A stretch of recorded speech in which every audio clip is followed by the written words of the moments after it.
और खबर गुजरात के अहमदाबाद से है, जहां पर 75 साल के एक बुजुर्ग से 1 करोड़ 43 लाख रुपए की ठगी का मामला सामने आया है। दरअसल ठगों ने खुद को TRAI और CBI अधिकारी बताकर बुजुर्ग को लगातार 8 दिनों तक डिजिटल अरेस्ट किया। घटना गोता इलाके की बताई जा रही है, जहां पर ठगों ने बुजुर्ग से कहा कि उनकी सिम से चल रहे WhatsApp से अश्लील वीडियो भेजे गए हैं। साथ ही उनके ATM कार्ड से ठगी होने के भी आरोप लगे हैं। इसके बाद ठगों ने बुजुर्ग को ये कहकर धमकाया कि मनी लॉन्ड्रिंग के केस में पकड़े 247 ATM कार्ड में से उनका कैनरा बैंक का एक कार्ड भी था। ऐसे में केस में 2 करोड़ के ट्रांजैक्शन के बदले उन्हें 10% कमीशन मिलने का झूठा आरोप लगाया और गिरफ्तारी की धमकी दी गई। इसके बाद बुजुर्ग को उनके ही घर में 8 दिनों तक डिजिटल अरेस्ट रखा और करोड़ों की ठगी कर दी। डिजिटल अरेस्ट का जो ये फ्रॉड चल रहा है, उसके खिलाफ एजेंसीज द्वारा लगातार अवेयरनेस फैलाने के बावजूद हर बार जो फ्रॉडस्टर हैं वो कोई नया तरीका अपनाते हैं और किसी न किसी सीनियर सिटीजन को अपना शिकार बना लेते हैं। ज्यादातर देखने में आया है कि सीनियर सिटीजन जो हैं वो इनके शिकार आसानी से बन जाते हैं और इस बार अहमदाबाद के एक 75 वर्षीय कपल को इन्होंने अपना शिकार बनाया और उनके अकाउंट में से करीब 1 करोड़ 14 लाख रुपए अपने अकाउंट में ट्रांसफर करवा लिए फ्रॉड तरीके से और करीब उन्हें 8 दिन तक डिजिटली अरेस्टेड रखा अपने घर में। और उसके बाद उनसे उनके जो इन्वेस्टमेंट्स थे शेयर मार्केट में वो सारे के सारे ट्रांसफर करवाए और उसके बाद अपने अकाउंट में ट्रांसफर करवा लिए। इस बार तरीका ये अपनाया गया कि उन जो ये वृद्ध व्यक्ति है 75 साल का, उसके आधार कार्ड को यूज करके एक मोबाइल नंबर क्रिएट किया गया और उससे कुछ अश्लील तस्वीरें किसी महिला के मोबाइल में भेजी गई, जिससे वो आदमी डर गया। उसे ये बताया गया कि तुम्हारे मोबाइल का ये दुरुपयोग हुआ है और उसने ये मान लिया कि उससे ये गलती हुई होगी और उसके बाद उसे तरह तरह के एजेंसीज के झांसे दिखा करके डिजिटली अरेस्ट कर लिया गया, जिसके बाद वो पूरी तरह उनके कंट्रोल में आ गया। हालांकि पूरे मामले में बैंक अधिकारियों की लापरवाही सामने आई है, जहां बैंक अधिकारियों ने पुलिस के निर्देश के बावजूद ये छानबीन नहीं की कि आखिरकार एक सीनियर सिटीजन इतनी बड़ी रकम एक साथ किसे और क्यों भेज रहा है।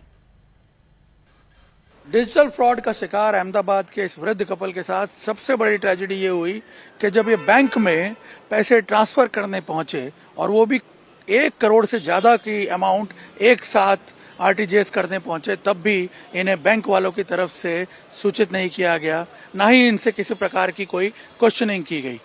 जबकि साइबर क्राइम ब्रांच के द्वारा बैंक के जितने भी नोडल ऑफिसर हैं उनको जो म्यूल हंटिंग का एक अभियान चल रहा है उसके तहत अवेयर किया गया है कि जब भी कोई इस प्रकार का अनयूजुअल ट्रांजैक्शन हो तो वो तुरंत क्वेश्चनिंग करें, जानने की जरूरत महसूस करें कि आखिर कोई भी वृद्ध कपल जो है वो इस प्रकार का ट्रांजैक्शन जो है वो क्यों कर रहा है और उससे सवाल करें ताकि उसको वो समझा सकें। लेकिन इनके केस में ऐसा कुछ नहीं हुआ और ये आए और एक साथ 1 करोड़ से ज्यादा की जो ये रकम है वो इन्होंने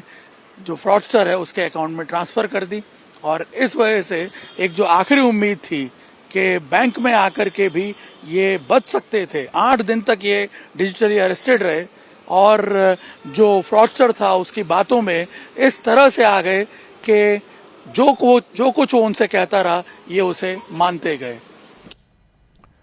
अब पुलिस का भी कहना है कि अगर बैंक कर्मी थोड़े अलर्ट होते तो शायद ये फ्रॉड होने से बच सकता था। हालांकि पुलिस अब पूरे मामले की जांच कर रही है। ये था कि कुरियर हुआ है जिसमें ड्रग्स मिली है, इसमें ये बोला कि आपके नाम से अश्लील वीडियो भेजा गया है आपके नंबर से,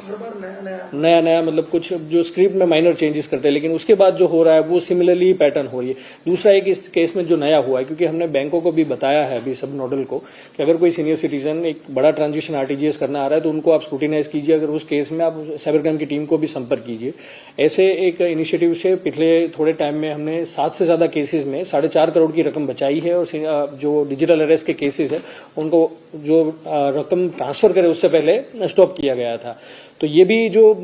फ्रॉडस्टर है ये जानते हैं कैसा हो रहा है, तो उनको इसमें सीनियर सिटीजन को ये बताया गया था कि पहले इसके जितने भी शेयर की इनकी इनकम थी, शेयर जितने भी हस्बैंड और वाइफ के, उनको सब बिकवा के उसके अकाउंट में ट्रांसफर किया गया। फिर बोला कि एक सिंगल RTGS आप इस अकाउंट में कर दो। वो अकाउंट सुप्रीम कोर्ट ने दिया है जो रिजर्व बैंक ऑफ इंडिया का है। So we want to verify कि वो मनी लॉन्ड्रिंग आपकी कोई प्रोसीड है या नहीं। ये अकाउंट आपको 48 to 72 आवर्स में आपको मिल जाएगी वापस। और उनको ये भी बोला गया था कि आप बताना कि आपका जो बेटा है ऑस्ट्रेलिया में, ये उनको ट्रांसफर कर रहे हैं। अगर बैंक में कुछ पूछा जाए तो हमारा ये नंबर दे देना और बोल देना कि ये मेरे बेटे से बात कर लीजिए। जो फ्रॉडस्टर अपना ही नंबर दे रहा है बैंक को बात करने के लिए, उनको पता है कि काफी अगर बैंक वेरीफाई करे, बट बैंक की तरफ से ऐसा कुछ वेरिफिकेशन किया ही नहीं गया और सिंगल मतलब गो में 1,46,00,000 का पूरा आरटीजीएस ट्रांजेक्शन कर दिया।